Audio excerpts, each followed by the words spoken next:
This one incident in Minneapolis could shut down the entire U.S. government, and nobody on TV is telling you the real reason why. Stay tuned.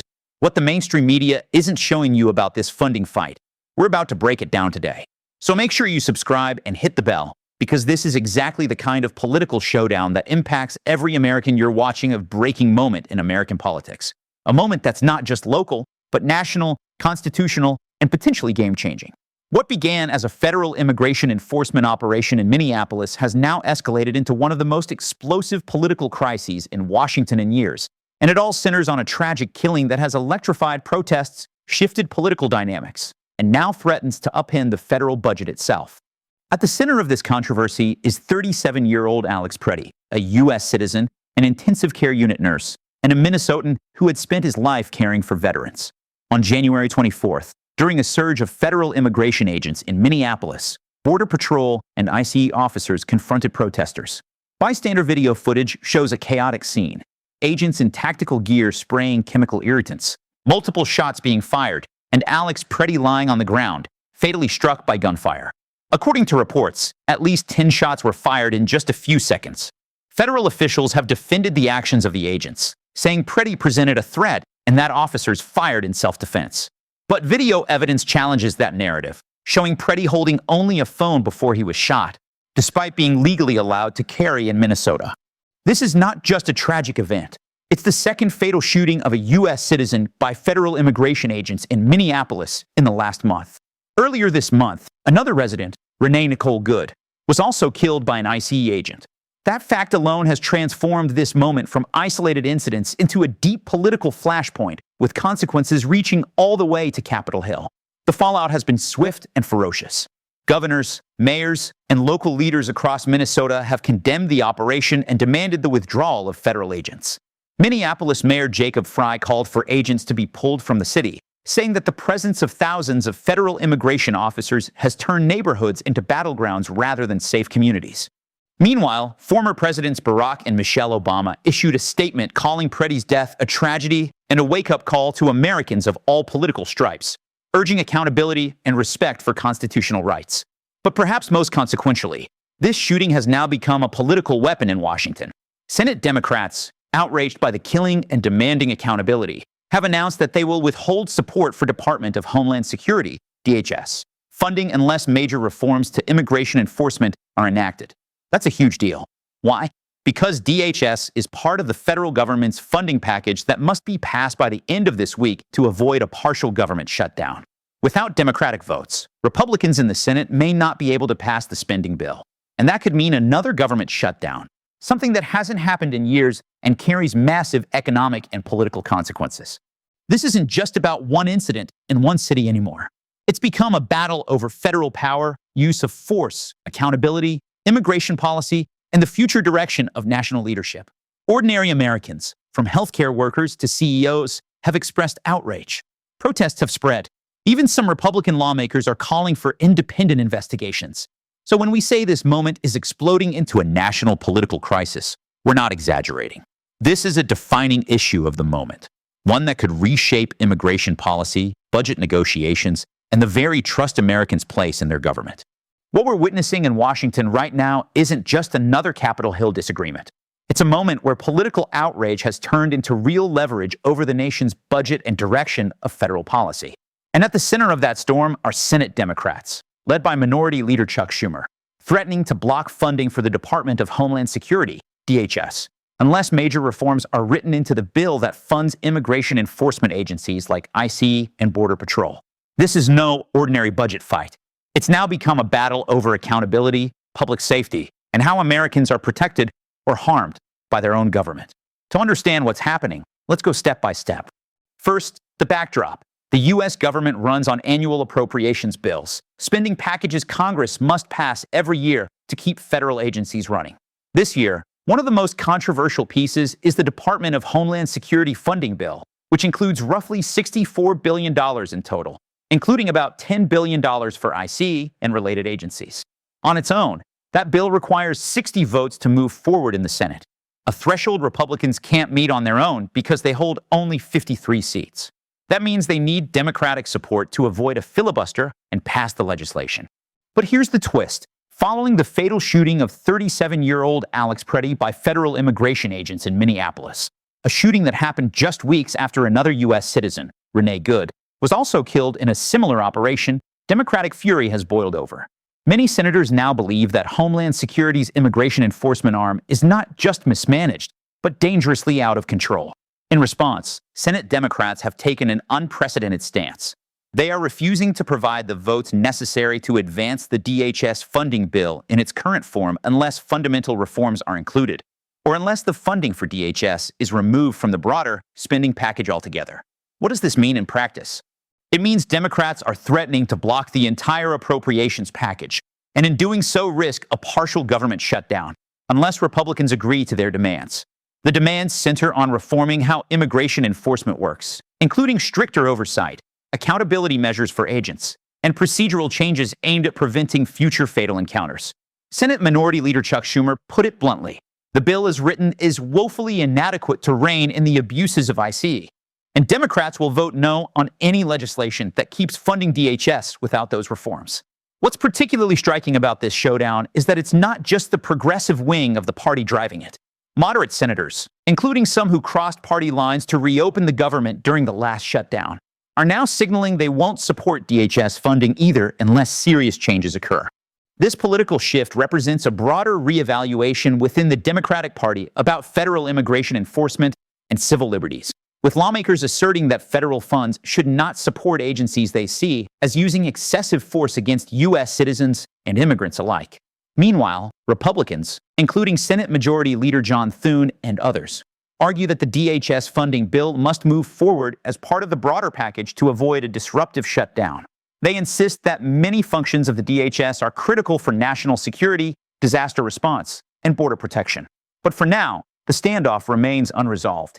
Democrats have signaled they would rather risk a partial government shutdown than support a bill they see as empowering unchecked enforcement tactics. Prediction markets now show shutdown odds climbing sharply as a result.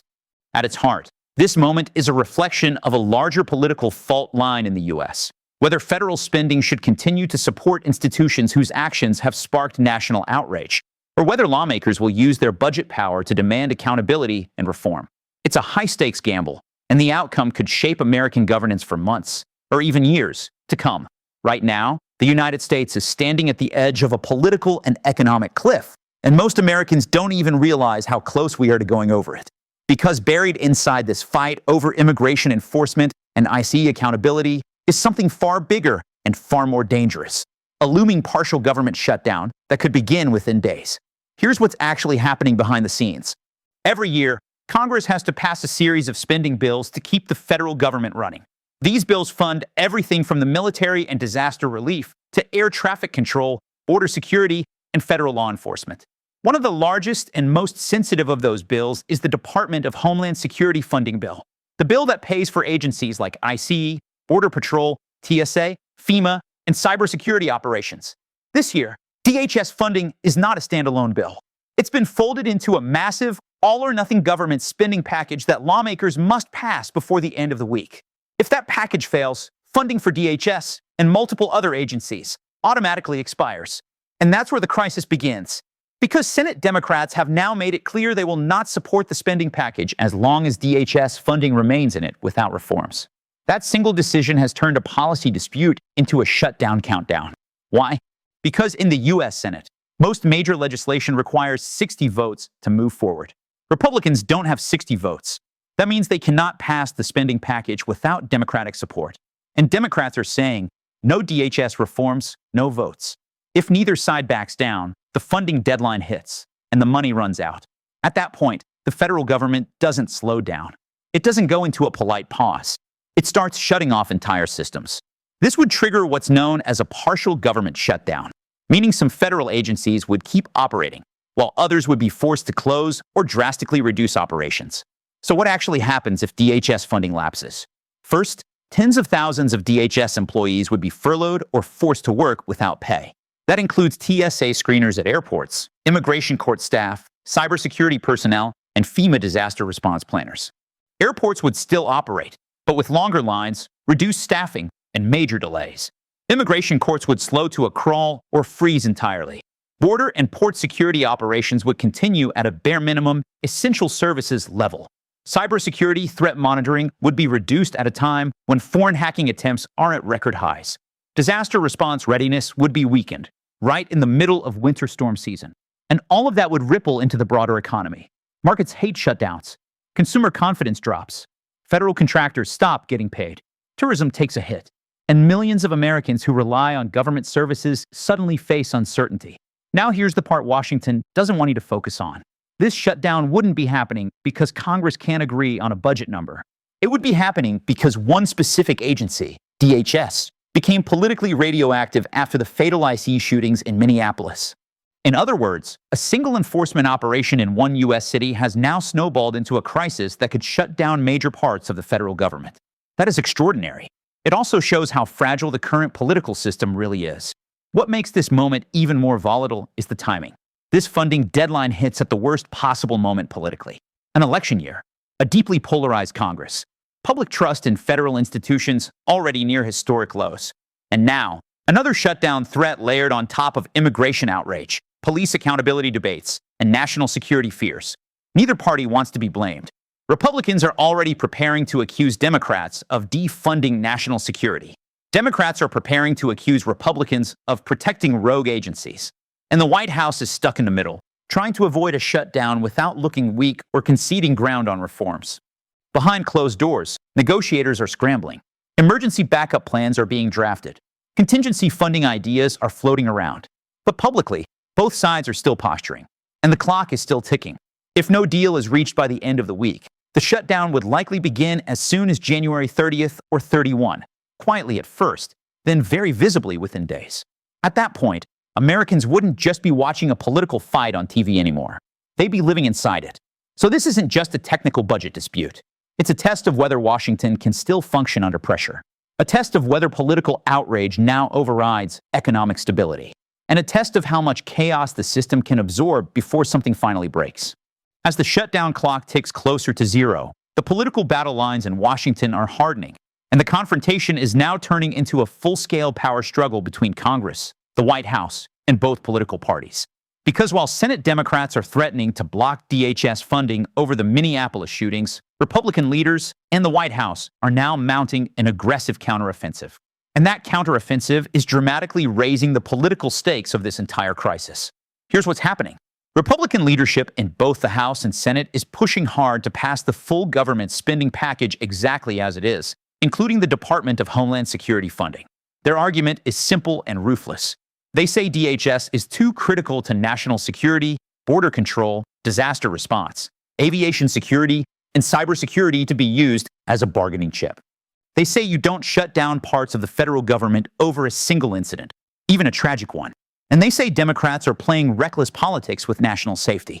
Privately, GOP strategists are already preparing a messaging campaign built around one central attack line.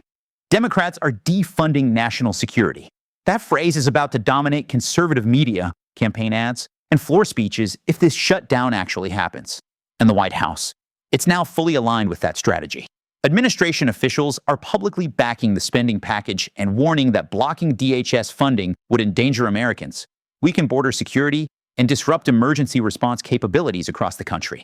Behind closed doors, senior White House advisors are furious, not just because Democrats are threatening a shutdown, but because this fight is happening in an election year, when any sign of government dysfunction can collapse public confidence and damage incumbents. This is where things get even more explosive. Because while GOP leadership and the White House are publicly united, cracks are starting to form inside the Republican Party itself. Several GOP senators, especially those from swing states and urban districts, have quietly broken ranks and said they support independent investigations into the Minneapolis shootings. A few have even gone further, saying reforms to ICE procedures and federal use of force policies may actually be necessary. That internal split is creating a nightmare scenario for Republican leadership. Why? Because it weakens their negotiating position. They need to look strong and unified to pressure Democrats into backing down. But if too many Republicans start signaling sympathy for reform demands, Democrats gain leverage. And suddenly, this isn't a two-party standoff anymore. It becomes a three-way power struggle between Democrats demanding DHS reforms, GOP leadership refusing to touch DHS funding Moderate Republicans trying to distance themselves from both sides. Meanwhile, the White House is trapped in an impossible position. If it pressures Republicans to accept reforms, it looks weak and politically compromised. If it fully backs ICE and DHS without concessions, it looks morally tone-deaf after 2 U.S. citizens were killed. So instead, the administration is trying to thread a razor-thin line. Publicly, support DHS funding. Call for calm. Defend law enforcement. Blame Democrats for obstruction. Privately, signal openness to future reforms. Float the idea of post-shutdown investigations. Search for symbolic accountability measures that won't anger the base. In other words, stall now, fix later. But Democrats are not buying that strategy. They've seen this movie before. Promises of future reforms that quietly disappear once funding is secured. Investigations that drag on for years without consequences. And agencies that continue operating exactly as they always have. So now the political stakes are skyrocketing, because both sides believe backing down would be catastrophic. For Democrats, backing down means betraying their base, civil rights groups, and voters outraged by the Minneapolis killings. For Republicans, backing down means setting a precedent that enforcement agencies can be defunded whenever public outrage spikes.